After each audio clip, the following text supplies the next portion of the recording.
अस्सलाम वालेकुम दोस्तों। सिक्योरिटी एजेंसी ने ये कहा कि इंडिया पर काफी साइबर हमले हो चुके हैं चाइनीज कंपनी रेड इको के जरिए। ये 1 अक्टूबर में किया गया था, जिससे पूरे बम्बई की बिजली गुल हो चुकी थी और अब नई रिपोर्ट के मुताबिक 10 बड़े पावर की बिजली हैक की गई है। इन 10 पावर की बिजली पूरे हिंदुस्तान में पहुंचती है और यहाँ से ब्रेक डाउन अगर किया जाए तो दोस्तों सारे हिंदुस्तान में जो बिजली जा रही है वो बंद हो जाएगी। अमेरिका में कई कांग्रेसमैन ने भी ये कहा, जो बाइडेन पर जोर डाला गया कि वो चाइनीज साइबर अटैक से इंडिया को बचाने के लिए अमेरिका इंडिया का साथ दे। बाइडेन पर प्रेशर डाला जा रहा है, वो ना चाहते हुए भी अब इंडिया का साथ देने जा रहे हैं। इसी बीच एक बड़ा अपडेट आया है। सुब्रमण्यम स्वामी एक इंडियन मिनिस्टर हैं। दोस्तों ये मोदी सरकार के मिनिस्टर हैं और इनका बड़ा मकाम समझा जाता है। इन्होंने इस बीच कहा कि इन चाइनीज साइबर अटैक से हमें चाइना की पावर का अंदाजा हो चुका है। उन्होंने कहा कि क्या ऐसे दौर में क्या हम ये मान सकते हैं कि हमारा S-400 air defence system hack नहीं हो सकता। ये एक रूसी एयर डिफेंस सिस्टम है जो रूस में बनाया गया है, लेकिन इसमें जो भी एडवांस इलेक्ट्रॉनिक वारफेयर मशीनें इस्तेमाल की गई हैं वो चाइना की हैं, क्योंकि चाइना ही दुनिया भर में मिलिट्री के इलेक्ट्रॉनिक्स पार्ट्स बेचता है। इनके मुताबिक चाइना तो पहले ही से S-400 इस्तेमाल कर रहा है। रूस से चाइनी रिलेशन काफी अच्छे हैं, तो क्या ऐसे टाइम में हम S-400 लेकर इस पर इन्हिसार कर सकते हैं? तो क्या S-400 हैक हो सकता है या नहीं? एक तो तरीका ये होगा कि आप ऐसे तैयारे बना डालो जो S-400 को हैक करके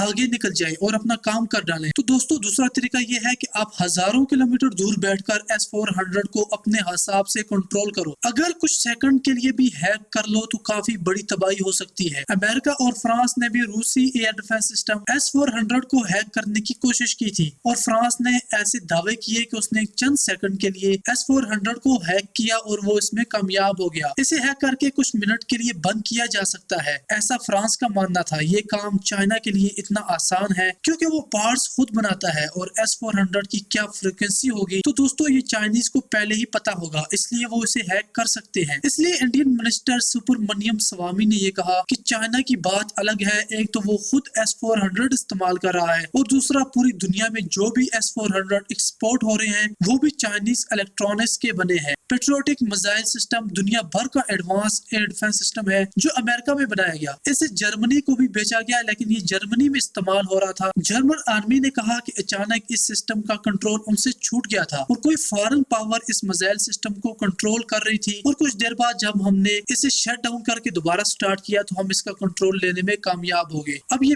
पेट्रियोट जो सिस्टम है इसे जर्मन बिल्कुल नकार चुके हैं। चाइनीज साइबर आर्मी इतनी ताकतवर है कि वो S-400 को मिनटों में कंट्रोल कर सकती है। दोस्तों अमेरिका ने एक और क्लेम किया था कि 2015 में चाइनीज साइबर आर्मी ने उनके मिसाइल के डिजाइन उनके डेटाबेस से चुरा लिए थे। चाइनीज साइबर आर्मी इतनी तेजी से काम कर रही है। तो दोस्तों अपनी राय जरूर दीजिएगा और हमें ये जरूर बताइएगा अपने एनालिसिस से कि क्या S-400 जैसा एडवांस एयर डिफेंस सिस्टम भी हैक हो सकता है? क्या इंडिया को इतनी बड़ी परेशानी करनी चाहिए या नहीं? दोस्तों हमें जरूर बताइएगा। अल्लाह हाफिज।